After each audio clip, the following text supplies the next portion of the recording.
the calls today. Hey, hope you've had a good day so far on this Wednesday afternoon, September 2nd. And 254-339-1122. All right, let's go to Chris in Missouri. You're on the BetUS caller line. Good afternoon. Good afternoon, guys. Hey, I wonder if we're looking at this expansion the right way. We keep talking about, what's good for the Big 12 and, what's a school that we like. The big question is, what are the TV networks interested in giving us new TV deal down the road interested in? Some people have mentioned UNLV, some people have mentioned Colorado State and Arizona. I'm sorry, not Arizona, but San Diego State. I agree they don't bring much, and they wouldn't be the first thing on my mind. But if it turns out that Amazon is interested in getting to big TV markets, and they want you to add 8 schools, I'd add the Citadel if they said, we'll give you a $4 trillion contract. Whatever it takes to keep the next TV people happy, that's what I would do.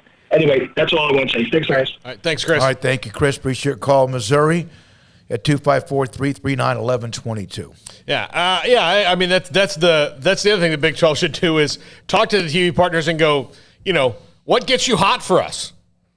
What do you like? What are you into? What do you want to see week to week matchup wise? Because you can't answer a client's question or a sponsor or a business question of how it helps. What do they need? If you don't ask the question, what do you need? Some of the best sales relationships with whatever you're trying to sell, time, inventory, TV, media, anything, to a business, is sometimes we want to walk in the door and just get the money. Hey, we need something to be sponsored. We need this.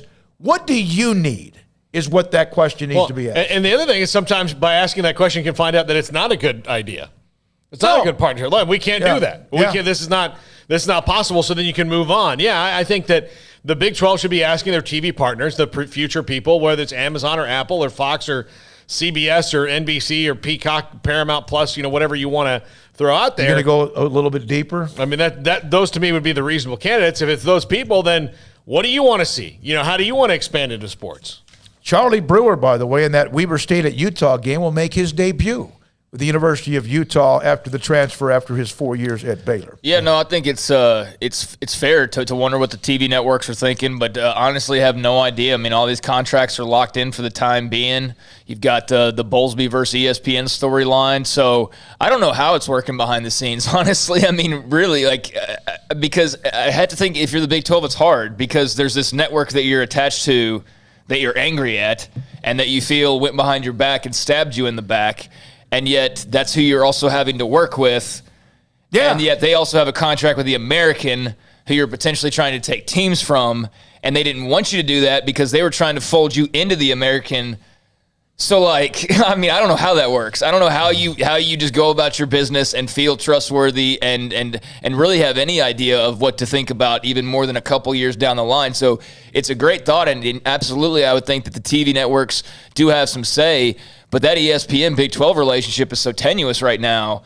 I don't in a perfect world, ESPN would be sitting there saying, hey, let's work on this. Okay, BYU, who are you thinking about? All right, how could this work? And blah, blah, blah. But, is ESPN having a say in this? Are they, chiming in on what would be best for the Big 12? It's hard to imagine that they are, right? They wanted the Big 12 dead. So, I don't know how the TV networks come into play here. They obviously are a factor, but because of the Big 12's ESPN relationship, it is a strange one. Here's I know we got calls, but also the chat room. Todd Lee, well, of course, Houston will be considered because they have 6.5 million people. They sell tickets for $20 if they have to fill the stadium, and yet their attendance seems to be struggling. And again, I think you wipe out anything from last year. You look at the trends from the last 5 or 8 years.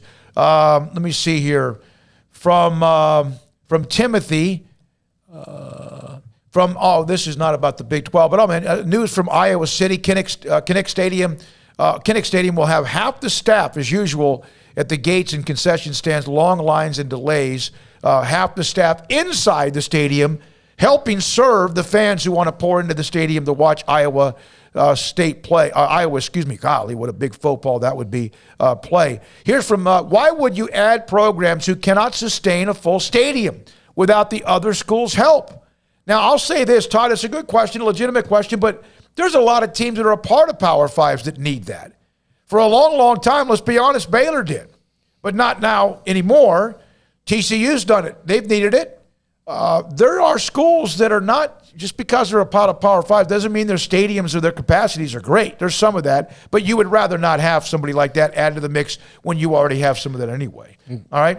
Yeah. I mean, is he speaking about BYU not being able to do that, or Houston in particular, or who exactly? I think he's talking about Houston. I think he's talking about Houston. About Houston. That's fair. I mean, like, look, Baylor at their max capacity, I think, is at like 45 to 50, and I think Houston's, they average like a little over 30. So that's fair, but I mean, what brand with a big fan base is out there? You know, like, that's the thing, and that's not the only factor, but that's a very fair point to make. Yeah, this isn't NFL free agency where if you lose a safety, you can just go get another one from another team. That's just not how it works. So there's not really lateral moves to be made here for the Big 12. Here's a point from David Floyd, and I may be a Houston fan or not, but he's asking, how does Houston bring the Pac-12 money, yet only Brigham Young is the only school that seems to add value to the Big 12? Well, we don't know about Houston bringing the Pac-12 money. That's just a story. That's a report. And the Pac-12 didn't want to expand, and so if they wanted to, they could have gone and gotten Houston before the Big 12 even asked. Right. I mean, they could have done that. That was all, or a lot of that came from John Wilner, who covers the Pac-12, and last week he had made a comment when the Pac-12 was coming to their decision on whether or not they were going to expand, which was clearly that they were not going to do anything, but left the door open that, like, but maybe in the future we will, kind of a thing. But he had said that the Pac-12 is not expanding, but if they were, there's like one team they've really got their eye on. That's the way that he set it up, and that was Houston. And that's what, made me think last week, because I'm not, I don't have Houston in like my top 4 that I would personally want added to the Big 12 out of interest, but I totally understand why they should be in the position to join the Big 12 and why they would make some sense. I also think there's reasons why they don't make as much sense, but I mean, if they were as attractive as you would think, then the Pac-12 would have gone in and scooped them up to have that Texas presence before the Big 12 goes through their realignment phase. So that is